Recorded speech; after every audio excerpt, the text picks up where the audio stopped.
is time for Danny Bonaduce, life coach. Thank goodness I'm Danny Bonaduce, so you know he's in the building. Danny Bonaduce, life coach. We take your phone calls at 1-800-252-1025. We also take your emails 7 days a week, 24 hours a day. Life coach at KZOK.com. Life coach brought to you by our buddies at Goldberg Jones Divorce for Men. Call 1-800-DIVORCE. Let's start with Tony in Seattle. Good morning, Tony.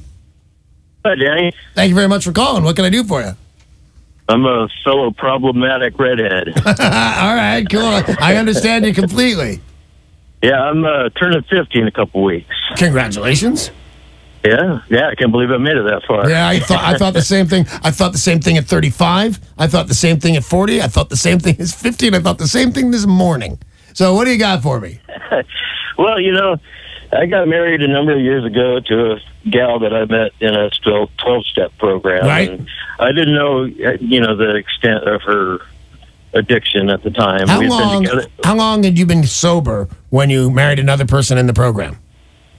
Well, we got married after leaving the program. We were just friends for a number of years. All right. And I wasn't sober when we got married. Oh, okay, because I was going to say. But I knew her, we were fishing buddies, crap like that. Sorry, man. You were fishing buddies and stuff like that. So here's the deal, and you didn't do this, of course. The rule is, and none of these things at AA, people go, oh, the rules. There's no rules, but there's things they tell you. One of the things they tell you is don't date anybody at all till you've been sober a year. And I question the wisdom of marrying another person in recovery when you're so early in your recovery. So what happened there, Tony? I do too. I question the wisdom of that too. But I did know her for a number of years. Like I said, we were friends, and we drank. We didn't do the hard drugs. I never did hard drugs with her. I never did anything like that with her. All right. Oh, I was just making a point. I did it 100 times. Yeah. I'd go into an AA meeting or an NA meeting, and there'd be a really cute girl, and she'd show any interest at all, and I'm buying dinner that night. I'm just pointing out the rules are supposed to be. Do as I say, not as I do, Tony. All right, so go on. What happened? At any rate, eventually she got really strung out, and I was doing my own thing. I wasn't really strung out, but I was doing my own thing, and I just had to, she started spending all the money that we had, and so I just had to get her out, and Smart. I haven't seen her since, and we had quite a bit of bills. I mean, just insane bills that need to be taken care of for me to even get a home. I've been living in a trailer for the last 4 freaking years. Wow. There's a good portion of the country that lives in trailers voluntarily and are very happy about it. Is this a thing I should be sad for? Is this not something you wanted? I'm just stating. I want to state. I'm procrastinating. I'm going to put it out there. I'm a procrastinator. I need to divorce her, and maybe if I talk to the world, maybe I'll get off my ass a little more. Well, you should. You should get off your ass. How many years has it been since you've seen her? It's been like 7 years. Can you find her? Have you tried to find her? Yeah, I can find her. Any chance you can find her? So I was going to say, you can probably pronounce her dead by this time. Yeah, I kind of hoped that for a while, but it's no wrong thinking. Well, let me ask you something. We're talking about a hardcore drug user. Is there a chance? What are the odds that she's still alive? They're pretty good. My daughter's seen her.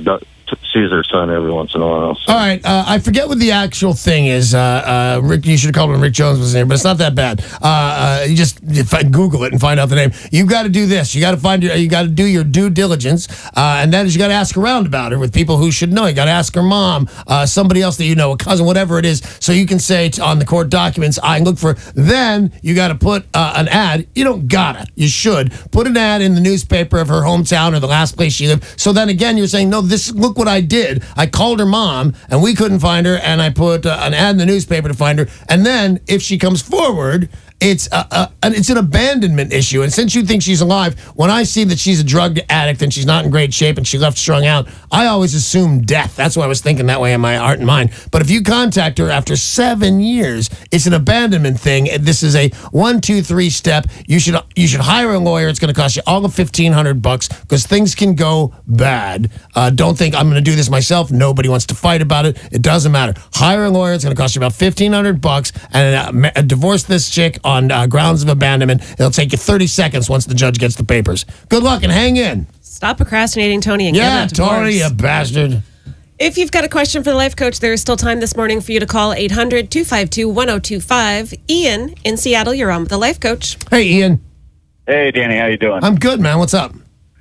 So, I'm trying to figure out how to get back in with my little brother. All right. We had a bit of a falling out a few years ago. We got in a fight at an Elton John and Billy Joel concert. That's the place to do it. The place to do it. When he plays Danny's song and Piano Man together, I just ready to fight.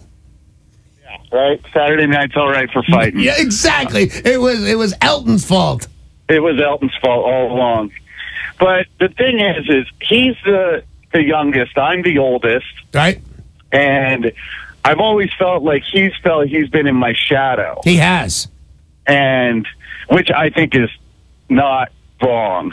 Yeah, no. You know what's funny about that is you don't have to want to do it. You don't want to have to outshine him, the little brother. You don't have to do anything to end up with somebody holding a grudge against you because you're the oldest, but whatever it is. For the longest time in the world, my sister, well, my whole family, because it brought a lot of weirdness to the family, they really had grudges with me because I ended up being in the Partridge Family. I didn't do anything to do that. Well, we spent the money on stuff. They should have been thrilled, but there's at least 5 years where they were not. A weird example because you probably weren't in the Partridge Family or I'd have seen you. But still, I'm just saying, you don't have to mean any harm at all to get to have your little brother live in your shadow. So go on with your story. So we haven't spoken in a while, and I recently talked to my mom, and my mom's kind of the in-between between the two of us, which we can all assume that she doesn't like. And he told her that he doesn't like how I treat him as the youngest, how I treat him as a lesser than. He's still the little brother as opposed to we're grown men now. Is that real or imagined? I feel like it's a bit imagined, and it's just kind of fallout from years of being that, because we don't hang out, and I haven't done anything to warrant, I think, being ignored. I think ignored is the wrong word, but no. But I'm pretty sure I know what you mean, and I'm pretty sure I know that. Yeah, I can tell by the way you sound that you didn't put this guy in a corner. This is the way life is. You're the little brother. That happened to you. So what is it? What is your question for me? What's your specific question for me? I want to be friends with this guy, and I don't know what to say or how to broach the subject without. I feel like you get defensive.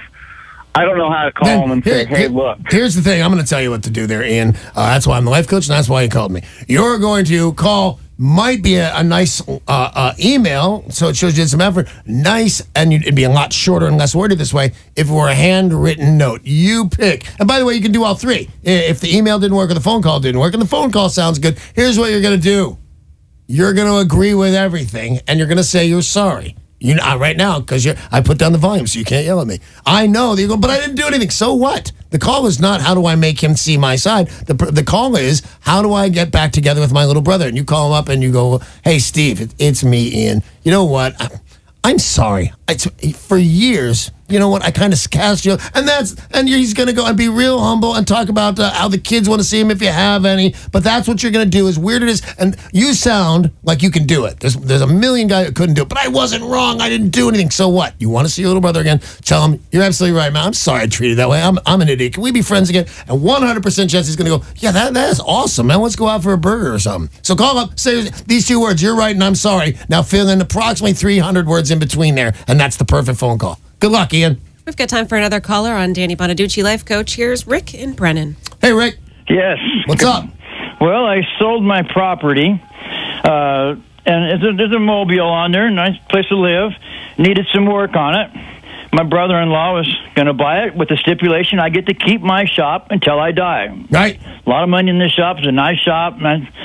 So now he's talking about 2 years later, he hasn't done a thing to it. It's gone downhill, just sitting there empty. He's going to sell it. He's not going to move in there. Right. Do I have any legal grounds? Nothing was put in writing. There was witnesses to the whole thing. It's a known deal what the deal was. But if you want to hassle it and you have witnesses that can say no, but I will tell you what Winston Churchill said about verbal agreements. He said that they're not worth the paper they're not written on. And so if you go in and you're talking about a trailer in a busy time in the court, my guess is they'll give you 72 hours to use them. Somebody's going to pull it off. Whoever wants to spend the money. A judge would do that only with the witnesses. If you really don't have witnesses that already spent their time going, no, Your Honor, I heard him say he could keep the trailer and shop till he dies, and they're not going to let you do anything like that on property you've sold. They're going to terminate this as fast as possible. If they give you anything, they're going to give you 72 hours to get off that guy's land. If they give you nothing, which is really possible, you're just going to have paid a court cost. But you can go in there and do it. I'd say, everybody talk it out, see if you can get some money for this, because verbal agreements are just silly. They're not worth anything. Hey, thank you very much, Rick, and thank you everybody for the phone calls and emails and stuff like that every day. I appreciate it very much. That's all the time we have for Life Coach. Life Coach brought to you by Goldberg Jones. Divorce for Men. Call 1-800-DIVORCE.